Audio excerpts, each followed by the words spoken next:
Meus irmãos, abrem suas Bíblias no livro de 1 Samuel, capítulo 2, o cântico de Ana, na verdade, uma oração. Ela está orando a Deus.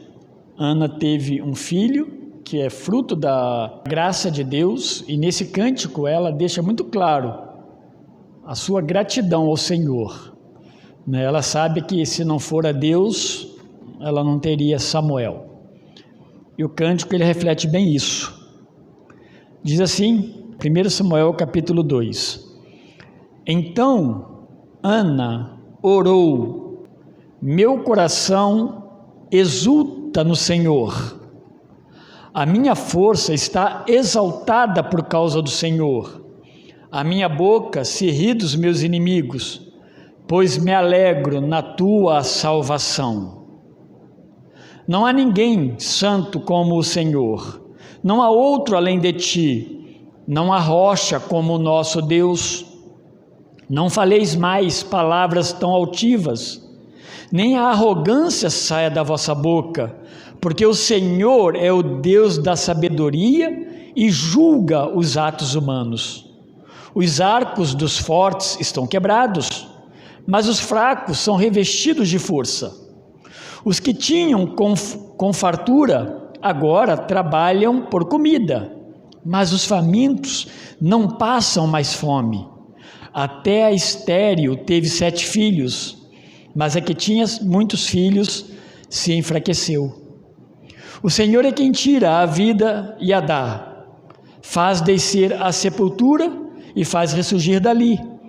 O Senhor faz empobrecer e enriquecer, abate e também exalta. Levanta o pobre do pó, ergue o necessitado do monte de cinzas, para fazê-los sentar entre os príncipes, para fazê-los herdar um trono de glória, porque as colunas de terra são do Senhor, estabeleceu o mundo sobre elas. Ele guardará os pés dos seus santos, mas os ímpios ficarão mudos nas trevas, pois não é pela força que o homem prevalecerá. Os que lutam contra o Senhor serão despedaçados, trovejará desde os céus contra eles. O Senhor julgará as extremidades da terra, dará força ao seu rei e exaltará o poder do seu ungido. Esse é o cântico de Ana, a partir do verso no capítulo 2. E aí, meus irmãos, a gente já passou semana passada, nós vimos um pouco da história do que acontece na vida dessa mulher, com muito sofrimento, de certa forma também humilhação, não do marido, mas da própria Penina, que é a outra esposa, que não é a que ele ama. Normalmente a gente vê nas escrituras, ou chamavam de concubina, uma esposa que gerasse filhos para a esposa de fato. Eu falei semana passada um pouco sobre isso. E essa Penina, de certa forma, humilhava a Ana também. Era muito comum isso nas histórias bíblicas. Deus deixa mostrar isso.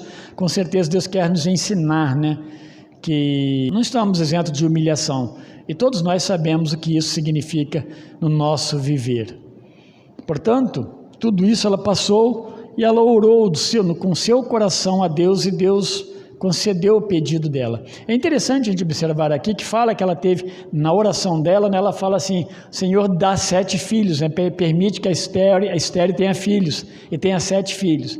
Mais adiante, a gente vai ver um texto, eu não marquei aqui, mas no capítulo 2, se eu não me engano, um pouquinho mais adiante, que fala que Ana teve mais 5 filhos, 2 mulheres e 3 homens, além de Samuel. Aí dá 6, Esse é o ponto que muitas pessoas às vezes pegam a Bíblia se contradiz de forma alguma. Aqui não há uma preocupação nessa inspiração das Escrituras de colocar a forma. Provavelmente ela teve até 7 filhos, 7 filhos. Provavelmente quando se escreveu uma coisa ou outra ela não tinha o 7º. Essas coisas que não devem nos preocupar. Eu conheci um senhor que eu estava bem no começo da minha vida cristã, e tudo para ele era números. Ele era um cristão, ele estava na igreja. Quando eu cheguei lá na igreja, ele devia estar na igreja já há mais de 15, 20 anos, era um senhor de cabelos brancos. E como eu comecei a estudar, fazer seminário à distância, porque não tinha seminário lá em Minas, onde eu estava, ele me enchia de perguntas. Mas ele me enchia de perguntas.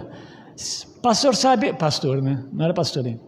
O seminarista sabe quantos homens, né, acompanharam Gideão na sua luta?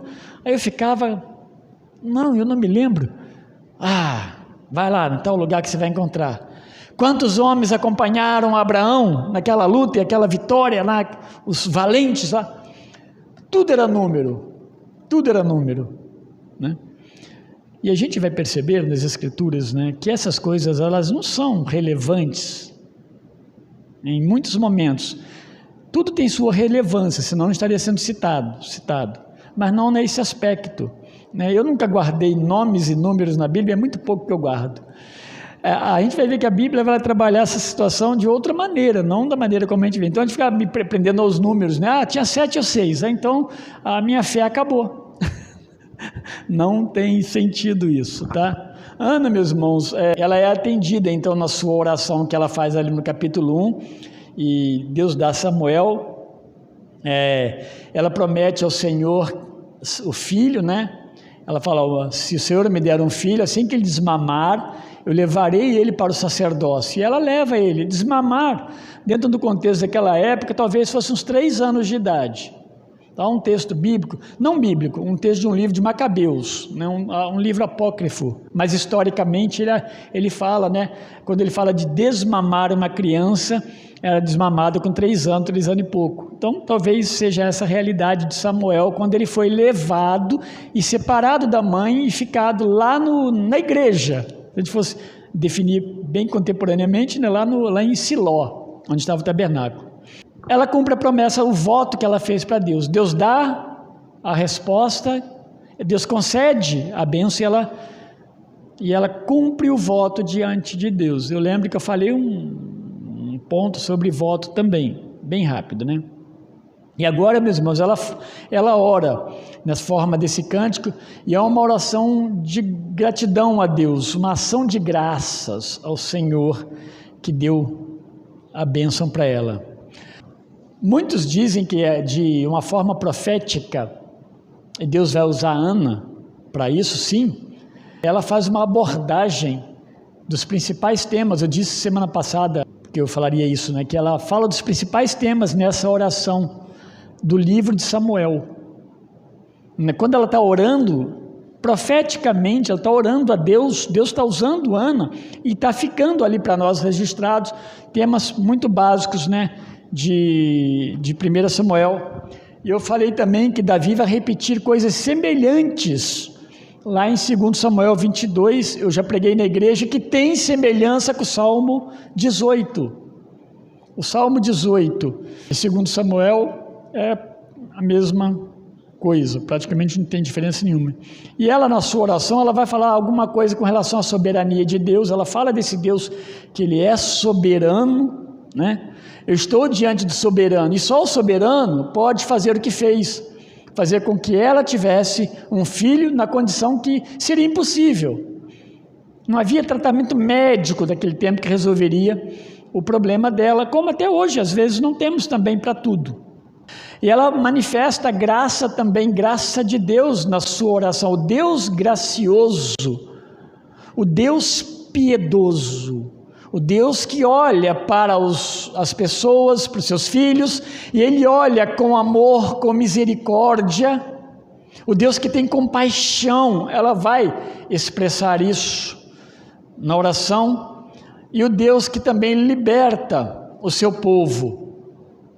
É parecido também, uma outra oração parecida com essa, é a oração, o cântico, o Magnificat de Maria, que a gente vai ver lá em Lucas 1, bem no final do capítulo, a oração de Maria, quando ela recebe de Deus, né, a informação de que ela geraria o Salvador do mundo.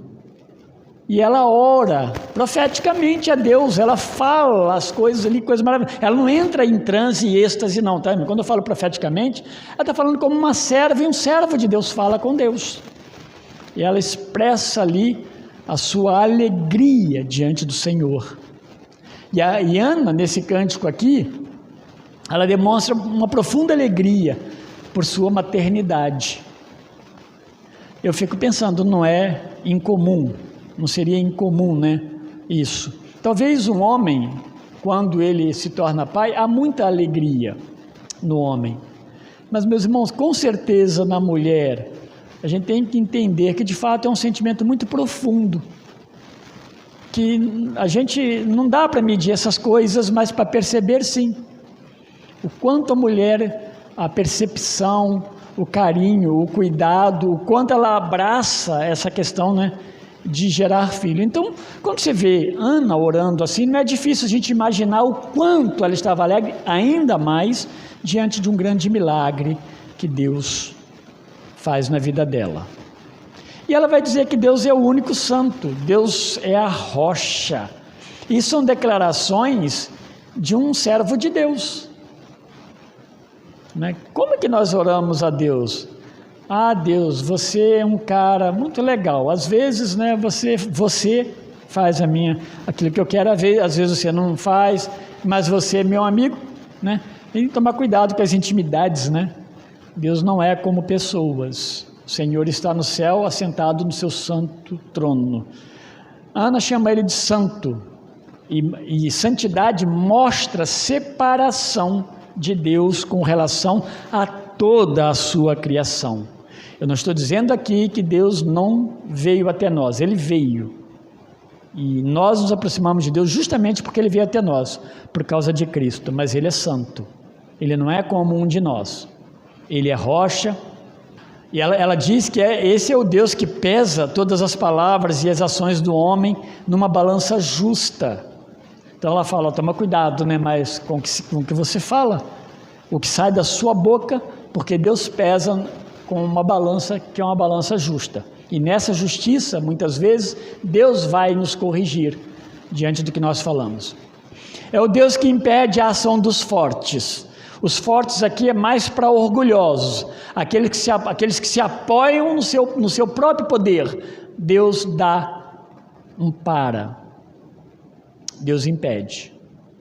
No entanto, Ele vai dar força aos fracos. Os fracos são aqueles que eles não é fraco fisicamente, mas ele entende que depende de Deus. E aí ela está olhando para ela mesma. Ela dependia de Deus plenamente. Ela não tinha como ter um filho se Deus não agisse com graça e misericórdia. Quando a gente fala de Sara, por exemplo, a gente tem que pensar, olha o que Deus fez com Sara, que também não podia ter filhos. Mas a diferença ainda é que Sara teve filho, né, lá com a sua alta idade, 75 anos. Por isso que Deus vai falar para eles, para Abraão e para Sara, e que vai ser repetido lá no Novo Testamento, no Evangelho: para Deus nada é impossível. Ana entende isso. Ela vai falar que no verso 5 que é o Deus que concede filhos para estéril. É o Senhor da vida e da morte, no verso 6. Olha que coisa maravilhosa. É o Senhor que dá vida e o Senhor que mata. Aliás, Deus decretou a morte logo após o homem, Adão e Eva, terem pecado. Morrerão. Aliás, Ele avisou antes, né? Vale a pena lembrar aqui. No capítulo 2, 15 e 16, Deus diz, olha, de tudo comerás, menos daquela, se comeres, morrerás. Na terça-feira eu conversava o significado dessa morte, né? As dimensões das palavras de Deus quando Ele fala de morte de uma pessoa por causa do pecado: morte física, morte espiritual e morte eterna. É uma situação irreversível se Deus não agir. É o Deus que dá riqueza e que remove, no verso 7, Ele dá riqueza para as pessoas, mas Ele também remove a riqueza de muitos. É o Deus que derruba, o Deus que levanta. Os contraditórios, né? Os opostos, para Deus não faz diferença. Deus está acima de tudo isso. Diz mais que as colunas de sustentação da terra são do Senhor. É palavra parecida com as de Jó, né? Jó, ele consegue contemplar a terra no espaço para ele profetizar daquele jeito que ele fala lá. Que lupa que Jó tinha, que fazia com que ele visse alguma coisa da terra no espaço. No entanto, ele vai dizer que Deus sustenta a terra no vazio. Olha como que a Bíblia concorda. Eu estou preparando um estudo de eclesiologia e uma das coisas que eu estava escrevendo hoje era sobre isso, né? Que o valor da palavra de Deus como base para a vida dos crentes e das igrejas. E a palavra de Deus, ela se sustenta em si mesma. Ela não precisa de alguém afirmá-la. Ela é a palavra de Deus. Deus é esse Deus cuja palavra, né, é uma palavra viva e ela não se perde. Ele fala uma coisa aqui e depois fala outra lá. Ela se completa plenamente. Em termos de hermenêutica, interpretação da Bíblia, a gente aprende, o primeiro ponto que nós aprendemos é que as Escrituras interpretam as Escrituras. Então esses livros que nós temos, uma porção de livro, uma biblioteca, eles são auxiliares, ferramentas auxiliares. Nossos irmãos do passado, eles estudavam muito, eles estudavam as línguas originais, e eles pregavam a partir daquelas línguas originais que nós temos hoje, tudo traduzido. Então, a Bíblia precisa ser estudada porque ela é a palavra de Deus e ela, por si só, ela já se explica. Diz que ele protege os santos aqui, os que estão, que fazem parte de Deus no aspecto de filhos, de adoção. Tá? O povo de Israel era tido como o povo de Deus. Então, esse é o Deus que protege os santos, mas ele quebra o orgulho do forte, no verso 9. E ela termina dizendo que não há como prevalecer contra esse Deus, que é o Senhor. E ele exalta o poder daquele que unge. Pode ser que Ana esteja olhando coisas que nós nem imaginamos aqui. Reinos que Deus coloca no próprio Israel, reinos futuros, quem sabe reino messiânico. Mas tudo é Deus quem faz. Então, meus irmãos, a oração de Ana, a gente não está estudando esse texto, senão teria outra forma, mas nem tempo temos. Mas a oração que Ana faz, ela é plenamente bíblica. E ela é inspirada por Deus. Eu digo inspirada porque tudo que está na Bíblia a gente chama de inspiração. Hoje nós não somos mais inspirados, porque o que nós falamos não entra mais nesse cânon bíblico. Por isso que não é mais inspiração, mas iluminação sim. Então nós somos o quê? Iluminados pelo Espírito Santo de Deus na interpretação daquilo que já está inspirado.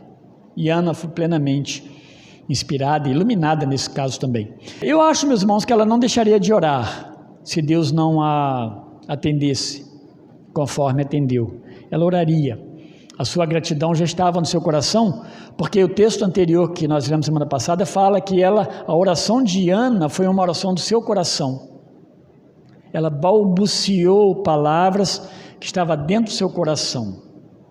Isso é maravilhoso, a gente olhar e aprender, meus irmãos, como que Deus age. Então, se Deus não atendesse, nesse sentido, Deus faria o que com Ana? Deus a consolaria plenamente. Ela não sairia reclamando. Para que serve Deus? Para que serve Siló? Para que serve os sacerdotes? Para que serve todo esse tempo que eu adorei e servi a Deus? De que me valeu? Isso seria ingratidão. Com certeza, antes dela pedir a Deus e ser atendida, ela compreendia quem era Deus, e ela estava plenamente contente em Deus, e isso que é mais importante. E quando nós estamos plenamente contentes no Senhor, nós somos satisfeitos com as respostas de Deus. O não de Deus é uma bênção para nós, nós entendemos. Deus falou não, opa, que coisa maravilhosa, então não é para ser, não é para fazer, não é para ir, não é para ficar. Deus falou sim. A gente entende melhor a vontade de Deus. Eu quero deixar algumas orientações baseadas no texto e na história de Ana. Primeiro que as nossas orações, elas devem seguir esse modelo de Ana. Eu estou falando modelo, porque a oração que a Ana faz, tanto no capítulo 1 quanto aqui no Cântico, não é uma oração errada, é uma oração de adoração a Deus e reconhecimento da sua grandeza. Claro que Jesus nos deu um modelo de oração lá em Mateus 6. Quando orares, orem assim: Pai nosso que estás no céu, santificado seja o teu nome. É um modelo, tá? Mas também não é uma regra. Agradecer a Deus, então, deve ser também uma atitude cristã. Na oração do servo de Deus, ele mostra dependência. A Ana faz isso, mostra rendição, reconhecimento do senhorio e da soberania do Senhor. Essa é a oração do servo. Talvez a oração do orgulhoso, o crente orgulhoso, ele vai orar de outra forma. Ele vai orar como aquele homem orou lá no templo, Uma das partes da oração dele era o quê? Ó Senhor, eu te agradeço porque eu não sou. Tem que ir bem lá para baixo mesmo, Como esse homem que está aqui, próximo de mim, que na verdade era um cobrador de impostos. O fariseu, ele era as pessoas olhavam para ele como o religioso. O cobrador de impostos era mal visto na sociedade. O cobrador de impostos, ele ora o quê? Senhor, eu sou miserável, eu nem mereço estar aqui orando ao Senhor. Tem misericórdia de mim. Nessa história, nessa parábola, Jesus vai falar que quem sai justificado ali, quem sai satisfeito pela resposta de Deus, foi justamente o cobrador de impostos. Os valores de Deus, eles são diferentes.